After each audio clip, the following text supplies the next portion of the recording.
So over the holiday break, I started watching the show Landman.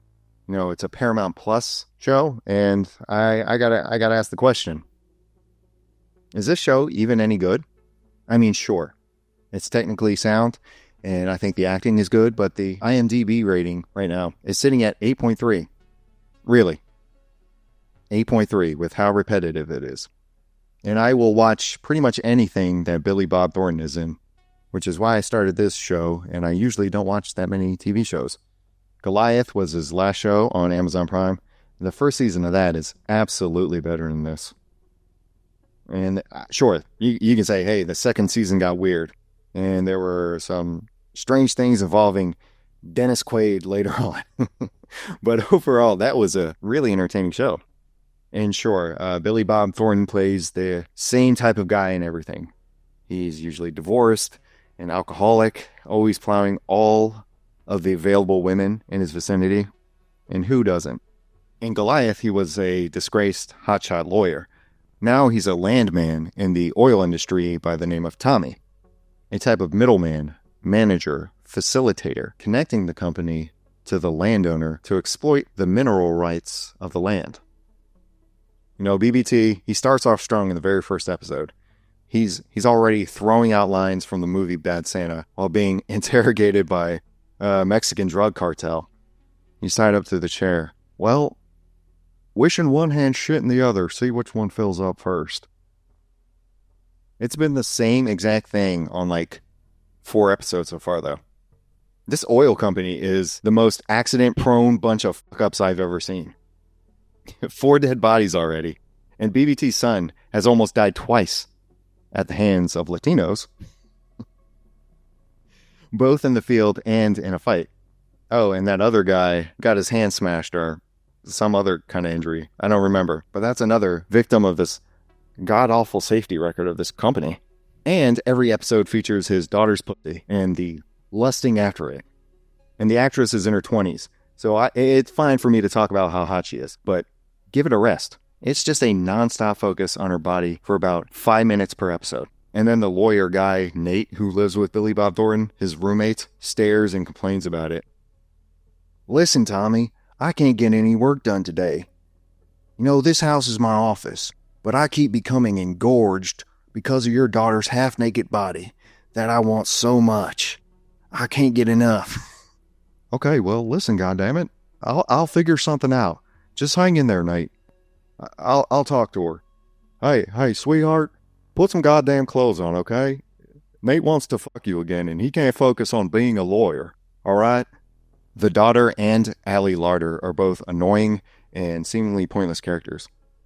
Then another aspect of the show that's repetitive, there's always some phone call with Don Draper, usually about what a shitty and unsafe oil company they run. Also, he has to remind Tommy that it's his oil company, and he is the boss. He makes the money. He's putting up the money. And then he's working on solving one of the various problems of his shitty oil company. What if we do an ad campaign? Tell the public how great oil and gas is. We assure them that we only kill a maximum of 3 employees in a given week. And I guess I can also throw in the plotline of the cartel threatening them every episode. But on the last one, there was some development. One of the cartel members had night vision binoculars, so they're either going to kidnap Tommy's daughter or, I don't know, the season finale is going to be they look at her pussy. The gripping cliffhanger, emphasis on grip, will be Tommy being flown to Mexico to meet the boss of the cartel, and he'll go and give the cartel boss a speech about how looking at his daughter's snatch isn't part of the lease agreement. And he'll be flanked by Dale and Nate will be talking about how erect he gets around the daughter and how he can't focus on being a lawyer. And the cartel boss will look at them and then finally respond, "You owe us millions of dollars in lost merchandise. We will collect by watching your daughter through a high-powered telescope. We will all be vigorously gooning as she gets railed out by yet another Texas high school quarterback." I don't know what accent that is, but that's what he sounds like in my mind. And the B story of the season finale will be about Tommy's annoying wife leaving him again. Then there'll be another thread about Cooper getting blown up yet again. I guess, I don't know. Let's put him back on the oil rig. And he does something wrong and gets blown up again. And it'll fade to black as his single mom Latina girlfriend is holding his hand in the hospital. And let's make that the main through line of every season of Landman moving forward.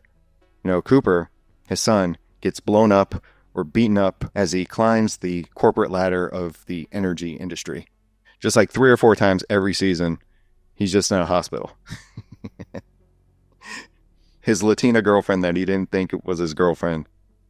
I mean, that's just another whatever storyline. Like, was she pretending not to understand paying bills, or like just to get him over, or was the concept of a balanced stew truly above her pay grade in that one episode? And I guess the pairing of those two characters off was just the easiest way to tie together the whole legal settlement of her husband's death in the accident.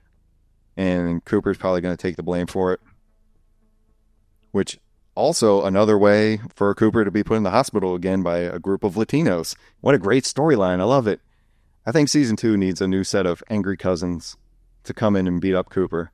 Or maybe the cartel step in on that one. They get some revenge. Cooper taking the blame, or the threat of him taking the blame for the accident, will probably, of course, precede him getting blown up again in the season finale. In the one I'm creating here. Hotshot lawyer lady will be trying to throw Cooper under the bus, or leverage him somehow to help the oil company get off scot-free. And Don Draper will give it his blessing. And BBT will finally bang the young hotshot lawyer lady, thus saving his son Cooper, but destroying his marriage in the process.